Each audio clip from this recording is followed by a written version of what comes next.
Hello and welcome to topic 3 of the Maxsurf stability tutorial series, where I'm going to be talking about defining tanks and compartments within the stability module.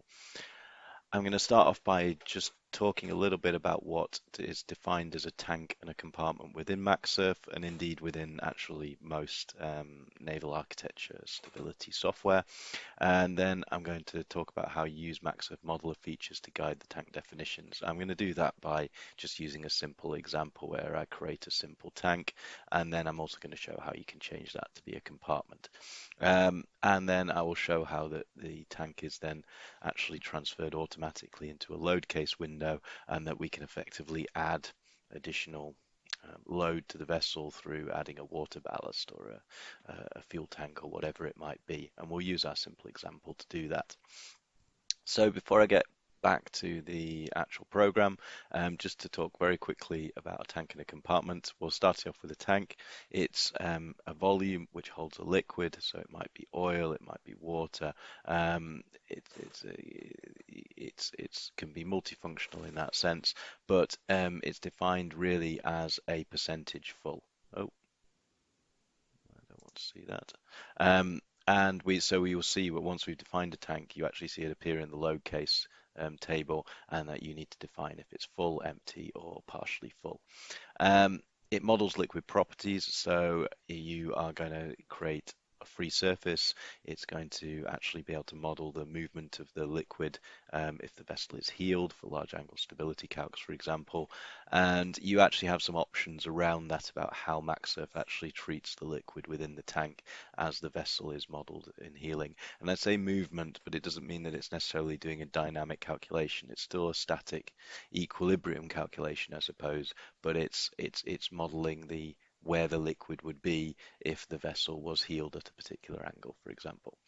A tank can be set with a permeability, so even if it's 100% full, it might not be encompassing the entire space that you've modeled, and that's a good way of, obviously permeability is used a lot in naval architecture to actually model very complex features within the tank that would be impossible and inappropriate to put directly within here, within something like a stability calculator. So that's why we use permeability a lot, and so it can be used for water ballast tanks, fuel tanks, whatever it might be. A compartment is essentially an empty volume that you're creating within your hull system, but it means that that compartment can be modeled with flooding if it's modeled as damaged. So compartments are very useful when we come around to the damage stability parts of Maxsurf stability. They can also be set with a permeability, and we use them for cargo compartments or void spaces or passenger spaces, areas in the hull which ostensibly are empty or have fixed masses within them. So you're not modeling the actual mass. So for example, if it was a cargo compartment in our bulk carrier, you're modeling the space, and then you might give it a very low permeability because there's a lot of cargo in there, but you have to model the cargo itself and the load from that cargo separately. So as you start working with compartments and tanks, I think the best way to get a feel for the differences and the way that you can use them is by practicing within the Maxsurf stability program itself. And that's where we're going to flick to now. So coming back into here. So what we've got, I'm just going to continue with the model that we picked up from topic 2. So we've set this light ship, and I'm going to just leave the model as it is. In fact, it's, if you remember, if you go back to what we did before, and we go back and we look at the stability, I'm just getting the right thing. Actually, let's just run it again. Let's see the large angle stability. Here we go. And you remember, it's at the moment it's a lull ship, so it's not very good. Now, in a real ship, this is a big part of the sort of setup of a stability calculation, is defining all the tanks and compartments. And you can imagine that within this ship there are, this is a 150-meter bulk carrier. It's for cargo tanks, it's going to have water ballast tanks, it's going to have fuel tanks, it's going to have void spaces, and it's going to have an engine room. So all of these spaces need to be defined within the stability module.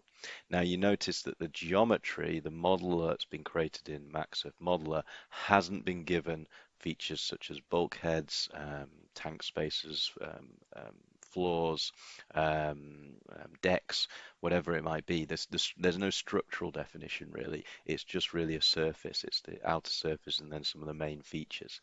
And so I'm going to start by just using the hull as is, and then we're going to talk a little bit about how actually some of the additional modeler features can be used to better define tanks within stability. And we're using Maxsurf, but this is common across most naval architecture packages I've certainly used. So if you were to use Hexal, for example, which I've used, or Viva, which I've used, or Paramarine, which I've used, they all have a similar way where you build a surface using your spline, B-spline surfaces or NURB surfaces, and you get this complex shape, and then you use that to define compartments and tanks using essentially cutting planes. Maxsurf does it pretty well. So if we come into the input menu, and actually I open this up just to check, there's lots of tabs down the bottom, and we're just going to use the room definition. And if I press Control A, which means add, I'm adding a line in here. I'm going to go back to having it like this in the window because I want to be able to see what I'm doing while I'm typing. So it's quite nice that we've got the ship here that we can look at while we're making this tank definition. I put the rendering onto full, but I'm going to put the rendering onto see-through.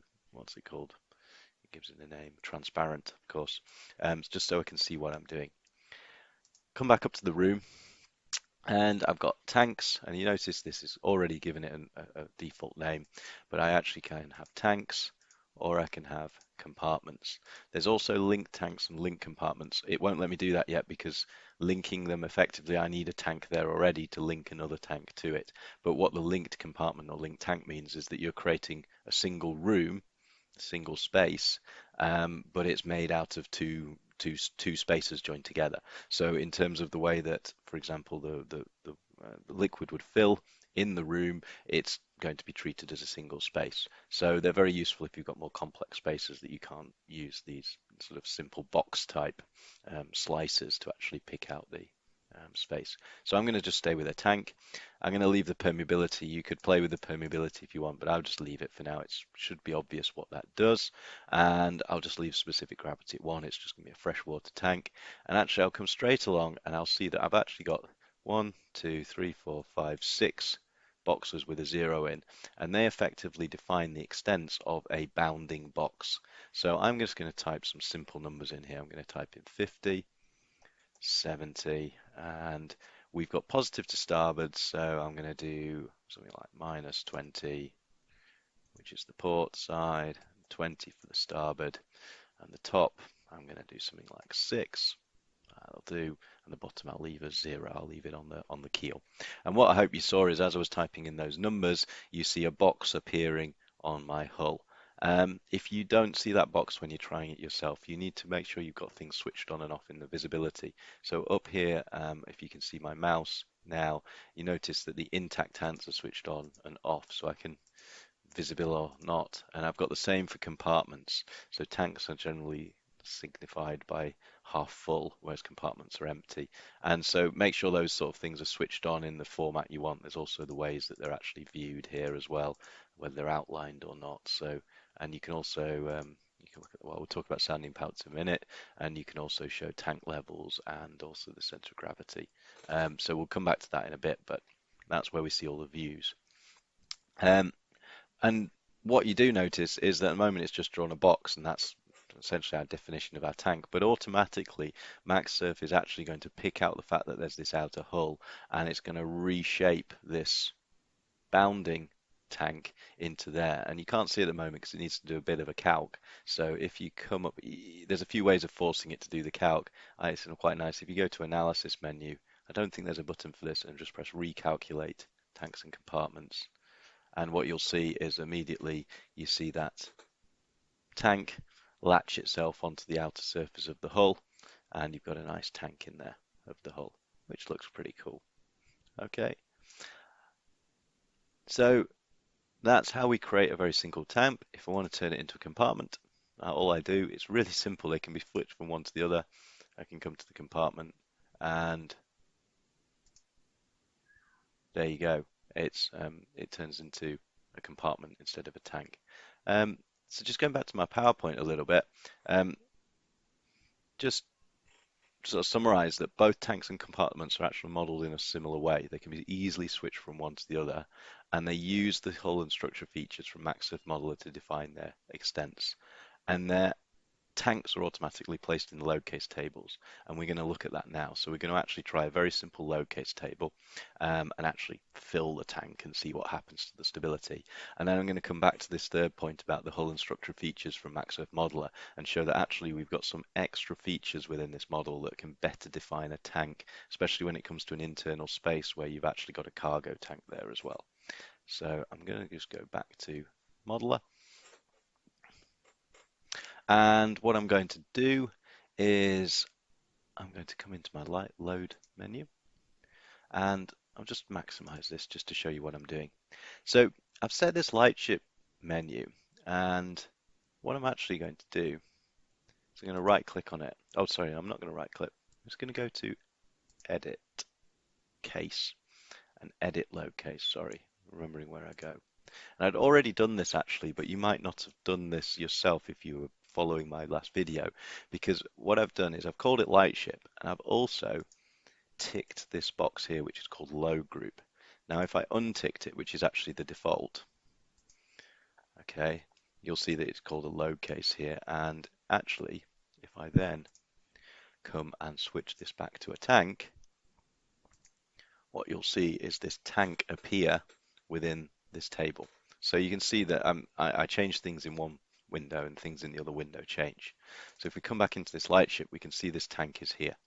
Okay, I'm going to talk about that in a minute, but actually what I want to do is I want to separate the lightship from the tanks, because the whole point in a lightship is the tanks are empty, that there's no consumables on board, there's no fuel, there's no water ballast, there's nothing. So to do that, there's quite a clever little feature that not everybody always uses in Maxsurf, which is really useful for me, I think. So I'm going to come back into the edit load case. I'm going to tick this load group. Okay, and when I press OK, you'll see the tank disappears. Okay, so I've got one place where I can define my lightship. But then if I come into my next box along and I press Control New or Control Add, and I call this, I'll just leave it as load case 2, and I'll just use the defaults. What I see is a purple line comes at the top, which is the lightship. And this is actually transferring the numbers from here. So if I change this lightship number to 80, for example, I'll see it pull through into this one again. So I'll change it back to 75 point. I think it was something like that.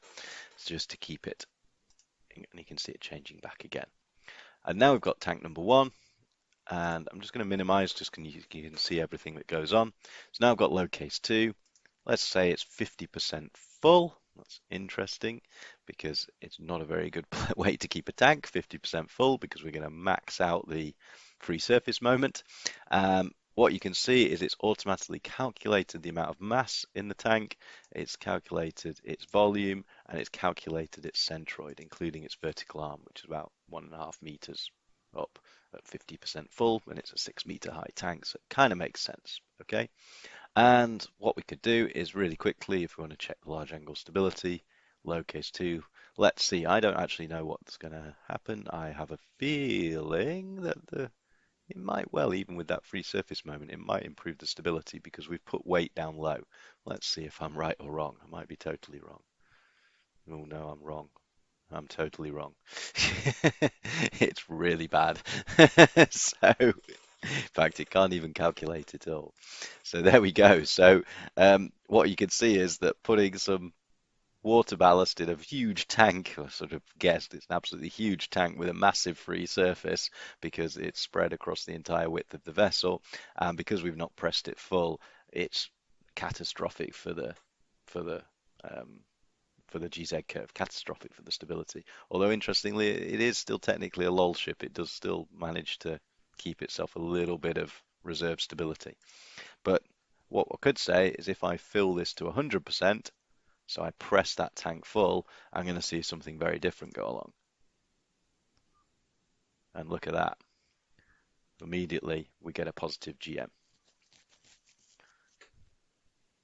And actually, funnily enough, I think we'll probably see that we've passed again. Might do. Let's look at the criteria. And yeah, we've passed the criteria, probably flying colours. So we've got really like, this isn't realistic. We're just trying to do this for demonstration, but it's quite interesting that you can really see the difference that one tank would make with one free surface of water. And you can see the free surface moment that's calculated there is 0. So nice way of looking at a tank. If you want to look a little bit more about the tank properties itself, there's a few things you can do. First of all, you can look in your 3D view and you can look at what goes on with the tank fill levels. So you can show the visibility of the tank levels. Now that's no good while we've got the whole ship full, but if we go to 50%, what we should see, and we'll just play it again just to redo the calcs. It's disastrous again. Okay, yeah, we know it's saying. And if we come here and we should be able to see both the center of gravity somewhere in there. Can't remember how you see I was hoping to see the visibility of the tank full, but I can't see it. Maybe if I switch the rendering off, well, at least I can see the center of gravity. Without the rendering, I can see the center of gravity of it 60% full there. I should also be able to see oh yeah, and there's also a line there which shows me. So I think there's a better way of viewing it. I'm not brilliant on the views in Maxsurf, but you can visualize it if you want to, and I'm sure with a bit of playing around, you'd be able to do it better than me. What you can also do is, if you want to know about the tanks, is if you come down to the tank calibration part, analysis mode, and again, just press play. And what you'll see over here on the right is a graph which essentially gives you the properties of your tank as a percentage full. So it's similar to your hydrostatics tables. It's a table, these are the total tables that you would produce in a trim and stability booklet that tells me what's going to happen. And what you can obviously see, I mean, the one that's really interesting, I suppose, is the free surface moment, because obviously at 0 full, it's 0. At 100, it's also 0, but it quickly goes, once you're 10% full, you've got a huge free surface moment that's causing a huge problem for you.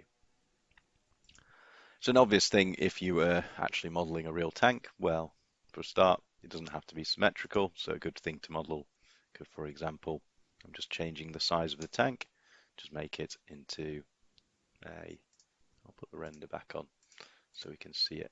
There we go. And recalculate the tanks. There we go. So we could half it, put a centerline bulkhead in. That would be something that helped. But obviously this tank doesn't look very realistic. So the final thing I wanted to show you is a better way to model a tank, especially if you've got some internal structure. And to do this, I need to do a little tiny explanation of something in Maxsurf Modeler.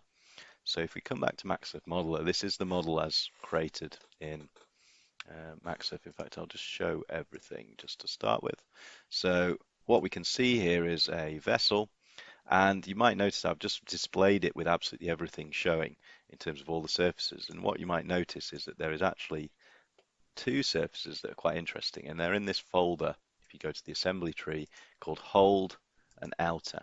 And if you notice, the hold surface is actually internal, an internal surface modeling. It's hard to see from here, but if you can hopefully see it, and if not, go and open up this model yourself and take a look. But it's an internal surface. That's the inside of the cargo volume.